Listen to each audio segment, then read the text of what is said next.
انت بدأت الشوط الاول بشكل رائع، تكتيكيا رائع، قرب خطوطك، بتضغط على بالميراس وعلى مفاتيح اللعب عند بالميراس كاشش ورا، وده تكتيك منه طبعا ان هو عايز يطلع الشوط الاول.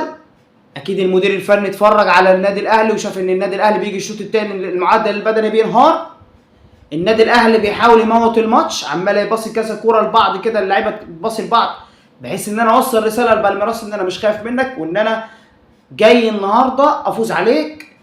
النادي الاهلي عمل شوط اول كويس جدا، شوط اول تكتيكي رائع، لعب على الاطراف، انطلاقات، مالي نص الملعب، قافل كل المساحات على بالميراس، مفيش، كل مفاتيح اللعب في بالميراس اتعطلت في الشوط الاول.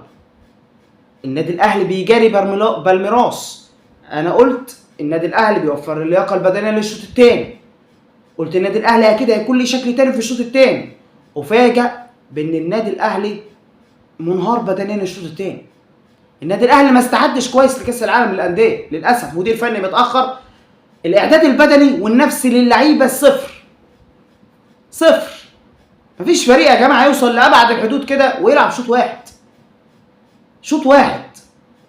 والله كان رائع في الشوط الاول، لكن الشوط الثاني فين؟ طيب فين؟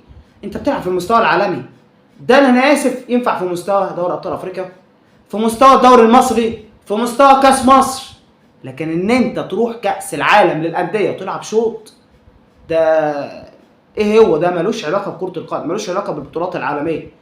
للاسف البطولات دي حاجه والبطولات العالميه اللي زي كده حاجه تانية. الشوط الثاني النادي الاهلي واقف يتفرج على بالميراس بقى نزل بكل قوته الشوط الثاني، عارف ان النادي الاهلي بينزل بدنيا، رغم ان النادي الاهلي ما لعبش في الشوط الاول وما طلعش كل الطاقه اللي عنده. اللعيبه يا جماعه تحس ان هي ماشيه في رمله، والله بالعافيه بتطلع بالكوره، وبعدين كوره قديمه كل شويه واحده اتنين في نص الملعب ارجع ورا، واحده اتنين ارجع ورا. انت كده يا ابني بتدي فرصه لعيبه بالميراس يتمركز ويقف هنا ويقف هنا ويقف هنا ويقف هنا، انت كده بتريح بالميراس. والمدير الفني راح مطلع تريزيجيه اللي اكتر لاعب بيوصلك للمرمى واكتر لاعب عامل خطوره على خط دفاع بالميراس، ونزل اشرف بن شرقي لعيب وكان ليه محاوله رائعه وبيقف على الكوره كويس جدا، لكن تريزيجيه ما يطلعش. الوحيد يمكن هو برمضان طبعا كان في الملعب، هما الاثنين عاملين دويتو مع بعض، وصلك للمرمى اكتر من مره تريزيجيه، في الاخر تروح مطلعه. وسام برضو بعيد عن مستواه، جريد ياشار ما اقدرش احكم عليه، الراجل هيعمل ايه؟ طيب مفيش حاجه جات. محمد مجدي قفشه برضو مفيش محاولات، بطء شديد، احنا يا جماعه بعيد جدا على الكره العالميه، بعيد جدا، مفيش، عقبال ما نعمل هجمه وده يدي لده وده يدي لده بنقعد وقت طويل ممل في كره القدم، مفيش الكلام ده. كره القدم دلوقتي سرعه، ممكن من لمستين ثلاثه تبان هو المرمى بتاع الفريق المنافس، لكن ترجع تقول لي انت بتضحك على نفسك. فين اللعب طيب؟ وفين الاداء اللي يوصلك لدور ال16؟ هل النادي الاهلي بالشكل ده وبالاسلوب ده وباللعب ده كان يعمل ايه مع باريس سان جيرمان لما يتاهل؟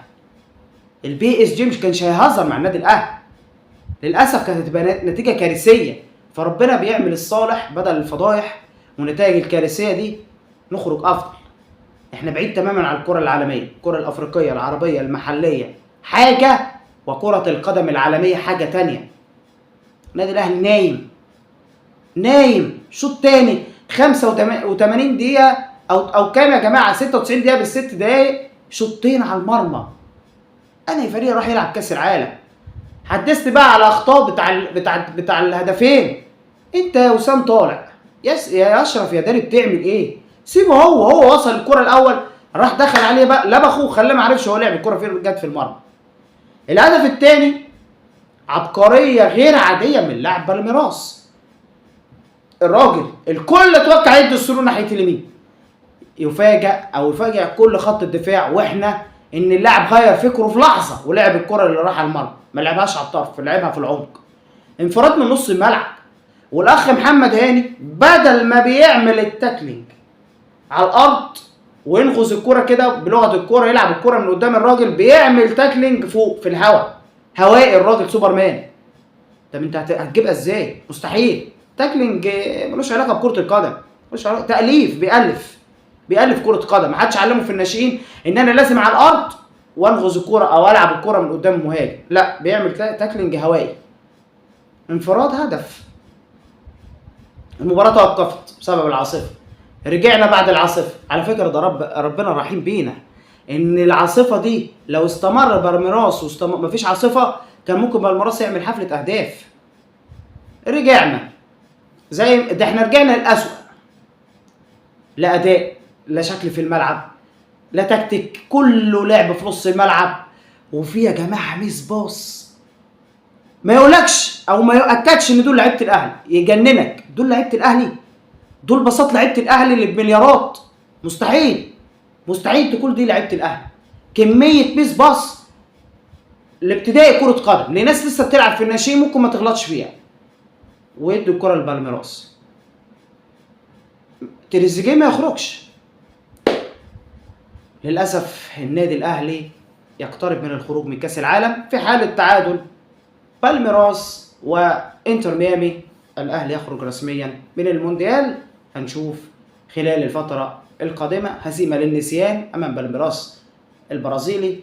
بالميراس يستحق الفوز، فريق قوي جدا بدنيا وفنيا، وفريق على اعلى مستوى يستحق الفوز ويقترب من التاهل بعد فوزه على النادي الاهلي بهدفين مقابل شيء.